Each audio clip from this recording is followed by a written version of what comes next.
Avez-vous déjà essayé d'échapper à quelque chose que vous saviez inévitable? C'est exactement ce que Jonas a fait. Lorsque Dieu l'appela à prêcher à Ninive, sa première réaction fut de fuir dans la direction opposée. Qui pourrait lui en vouloir? Ninive était une ville réputée pour sa brutalité, et l'idée d'annoncer le salut à ces gens n'était pas particulièrement attrayante. Mais voici le point essentiel, Dieu n'abandonne ni Jonas ni Ninive. L'histoire de Jonas n'est pas simplement celle d'un prophète réticent, c'est une révélation de la profondeur de la grâce divine. Peut-être vous êtes-vous déjà senti comme Jonas, fuyant un appel de Dieu parce qu'il semblait inconfortable ou injuste. La vérité est que l'obéissance n'est pas toujours facile, mais elle est toujours transformative. Jonas a dû affronter une tempête, être avalé par un grand poisson et passer 3 jours dans l'obscurité pour comprendre cela. Son expérience nous rappelle que Dieu ne se contente pas de nous appeler, il nous façonne en cours de route, même lorsque nous résistons. Dans ce texte, nous allons explorer comment l'histoire de Jonas va bien au-delà de son époque, annonçant la venue de Jésus et défiant nos propres cœurs. Qui décide de qui mérite la miséricorde de Dieu? Jonas a essayé, mais Dieu a montré que c'est lui qui définit les règles de la grâce. Êtes-vous prêt à plonger dans cette histoire et à découvrir ce qu'elle peut révéler sur votre propre marche avec Dieu? La fuite de Jonas. Jonas était un prophète avec une mission claire, mais lorsqu'il entendit l'appel de Dieu à prêcher à Ninive, sa première réaction fut de fuir dans la direction opposée. Et qui pourrait l'en blâmer? Ninive était connue pour sa cruauté, et Jonas ne voulait même pas envisager d'annoncer le salut à ces gens-là. Au lieu de suivre la direction indiquée par Dieu, il embarqua pour Tarsis littéralement à l'opposé du plan divin. Cela vous semble familier? Combien de fois Dieu nous appelle à quelque chose d'inconfortable et nous choisissons de fuir? Cette fuite de Jonas reflète un dilemme commun, la peur de l'inconnu et la résistance à obéir. Il savait que Dieu est miséricordieux et, au fond, il craignait que Ninive se repente et soit épargnée. En d'autres termes, Jonas voulait décider qui méritait le pardon de Dieu. C'est intéressant de voir que, même en connaissant l'amour de Dieu, nous insistons parfois pour agir comme des juges, comme si le salut était un privilège réservé à certains. Mais fuir Dieu ne se termine jamais bien. Jonas allait bientôt l'apprendre à ses dépens. La route vers Tarsis semblait être une évasion parfaite, mais elle entraîna des conséquences inattendues. Le combat intérieur du prophète n'était pas seulement contre l'appel divin, mais aussi contre son propre cœur. Et, comme nous allons le voir, la mer était sur le point de lui enseigner des leçons qu'il n'oublierait jamais. Tempête et réflexion. Jonas pensait peut-être qu'il pourrait s'échapper discrètement, mais Dieu avait d'autres plans. Alors que le navire se dirigeait vers Tarsis, une violente tempête se leva, secouant l'embarcation dans tous les sens.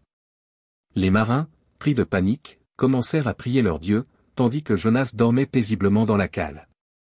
Ironique, non? Le seul qui connaissait le vrai Dieu restait à l'écart du chaos. Mais, lorsque le danger frappe à la porte, il devient impossible de se cacher indéfiniment. La tempête n'était pas seulement extérieure à l'intérieur de Jonas, quelque chose devait aussi être affronté. Interrogé par les marins, il avoua qu'il fuyait l'appel de Dieu. Dans un acte de reconnaissance, il demanda à être jeté à la mer pour calmer la tempête. Imaginez le niveau de réflexion qui a conduit Jonas à se livrer ainsi. Parfois, retrouver la paix exige que nous admettions nos erreurs et que nous acceptions d'en subir les conséquences. Mais Dieu n'abandonne pas ses enfants, même lorsqu'ils se trompent. Jonas fut englouti par un grand poisson et, là, il passa 3 jours et 3 nuits. Ce temps d'isolement n'était pas une punition, mais une invitation à la réflexion. Dieu, dans sa Trinité parfaite, utilisa le ventre du poisson comme une sorte de salle d'attente spirituelle, où Jonas n'avait d'autre choix que de repenser son objectif. La véritable transformation, cependant, restait à venir. Préfiguration du Christ. L'expérience de Jonas dans le poisson est l'une des passages les plus symboliques de la Bible. 3 jours et 3 nuits dans les profondeurs de la mer, cela ne vous rappelle rien? Jésus, en parlant de sa propre résurrection, compara directement cet épisode au temps qu'il passerait dans le tombeau.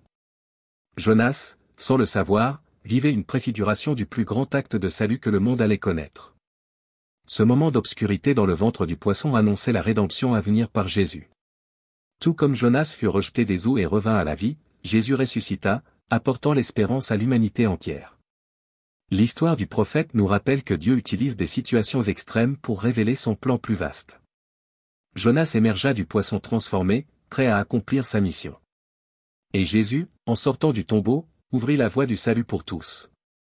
Le message est clair, la mort n'est jamais la fin lorsque Dieu est impliqué. Ce parallèle nous invite à voir au-delà des difficultés. Ce qui semble être une impasse peut simplement marquer le début d'une nouvelle étape avec Dieu. Si Jonas est sorti du poisson renouvelé et que Jésus est sorti du tombeau glorifié, imaginez ce que Dieu peut faire dans les zones mortes de votre vie. Mais le voyage de Jonas n'allait pas s'arrêter là, une ville entière attendait encore son message de repentance. Repentance de Ninive. Lorsque Jonas arriva enfin à Ninive, la scène n'aurait pas pu être plus inconfortable. Il traversa une ville qu'il méprisait, annonçant la destruction imminente si elle ne se repentait pas. Mais, à la grande surprise du prophète, quelque chose d'extraordinaire se produisit. Ninive écouta. Du plus grand au plus petit, tous s'humilièrent devant Dieu. Même le roi se leva de son trône, échangea ses habits royaux contre un sac et proclama un jeûne.